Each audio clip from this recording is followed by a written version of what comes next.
What's different between strengths and weaknesses from opportunities and threats?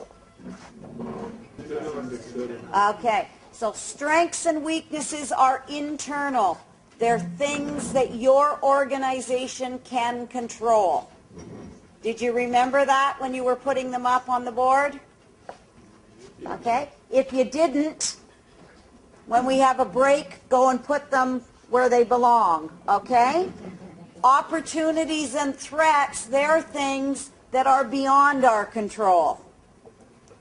And the reason we do a SWOT is not just to be able to meet each other, all right, but so that we identify where these areas are. But just identifying them doesn't do you a lot of good. We need to do something with them.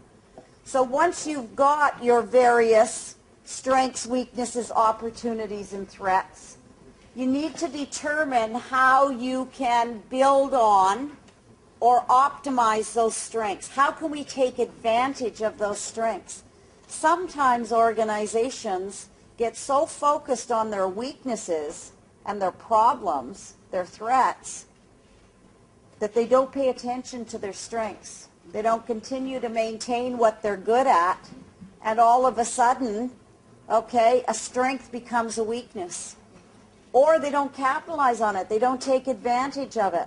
So it's just as important and sometimes a lot easier to build on what you already know. So you need to keep that. Improve on weaknesses. Again, you've got to say, what's the impact of this weakness? So what? Does it matter if we're weak in this? How much? Okay, so some of these weaknesses really need to be improved. But others, okay, we'll accept that because we can't do it all. Opportunities, same thing, need to go through an analysis because you can't take advantage of every opportunity. So which are the ones, okay, particularly opportunities that can work together with your strengths? And what are the opportunities that are going to bring you the greatest return on investment? Because sometimes organizations sink a whole bunch of resources into chasing an opportunity, okay, that they're really not going to be able to do something significant with.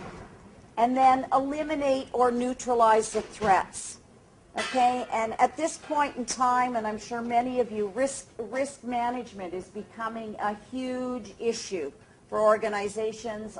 It can impact your capacity to get insurance, for one thing, which to us in sport is incredibly, incredibly important. It can really impact your public image because if you're not managing your threats, all right, you can end up on the front of the newspaper and not in a good way, and we know what that's all about.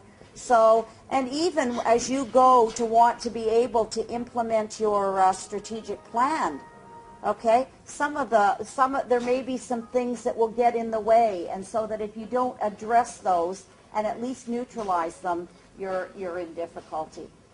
And once you've looked at those kinds of things, then the next thing you need to do, because you can't address them all, you don't have the financial or the human resources, you need to prioritize them so that you know which are the most important for you to focus on.